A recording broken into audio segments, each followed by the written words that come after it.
અને દુઃખ એ તો આવે ને જાય, પણ જે ગભરાયા વિના હિંમતથી લડે, જીવનની બાજી તો તે જ મારી જાય. જ્યારે ખરાબ સમય માણસને ચારે બાજુથી ઘેરી વળે ત્યારે તે પોતાને ખૂબ જ એકલો અને લાચાર મહેસૂસ કરતો હોય છે. એ સમયે એને એવું લાગે છે કે જાણે આખી દુનિયા તેના વિરુદ્ધ થઈ ગઈ હોય અને બધું જ તેના હાથમાંથી નીકળી રહ્યું હોય. એને સમજણ નથી પડતી કે તે આગળ હવે શું કરે, અને એને વારંવાર એવા વિચારો આવતા હોય છે કે તે એની આ પરિસ્થિતિમાંથી બહાર નીકળી શકશે કે નહીં. પરંતુ જેમ અંધારી રાત પછી સોનેરી સવાર આવે છે, તેમજ ખરાબ સમય પછી સારો સમય અવશ્ય આવે છે. બસ જરૂર છે એટલી જ કે પોતાના ખરાબ સમયમાં વ્યક્તિ ધીરજ અને હિંમતથી આગળ વધે.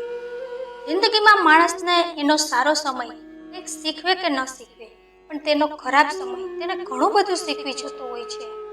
એને ક્યારેય સપનામાં પણ વિચાર્યું ન હોય તેવા અનુભવો તેને થઈ જતા હોય છે. એવું નથી કે માત્ર ગરીબ લોકોને જ ખરાબ સમય આવે છે. દુનિયામાં ઘણા લોકો એવા પણ છે કે નામચીન હોવા છતાંય તે લોકો ખરાબ સમયમાંથી પસાર થયા છે. એપલ કંપનીના માલિક સ્ટીવ જોબ્સ, તેમનો એક સમય એવો આવ્યો કે તેમને તેમની જ બનાવેલી કંપનીમાંથી બહાર કરી દીધા હતા. તે સમય તેમના માટે ખૂબ જ મોટો ઝટકો હતો, છતાં પણ તેઓ હિંમત ન હાર્યા. ત્યારબાદ તેણે નેક્સ અને ફિક્સર જેવા વેન્ચર્સ શરૂ કર્યા અને તેમણે ફરી એપલ કંપનીમાં બોલાવવામાં આવ્યા.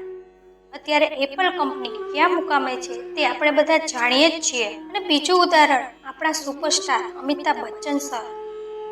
વર્ષ 1999માં તેમની કંપની એબીસીએલ દેવામાં ડૂબી ગઈ અને એમના માથે 90 કરોડનું દેવું થઈ ગયું.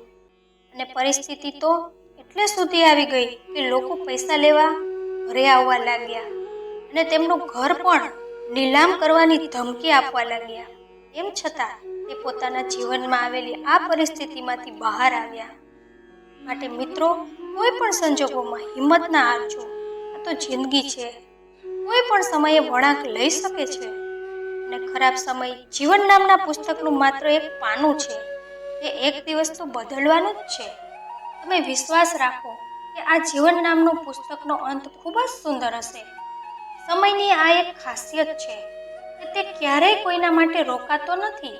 માટે તમે પણ આ ખરાબ સમયમાંથી પસાર થઈ રહ્યા છો તો તમારો પણ એ સમય એક દિવસ જરૂર વીતી જશે.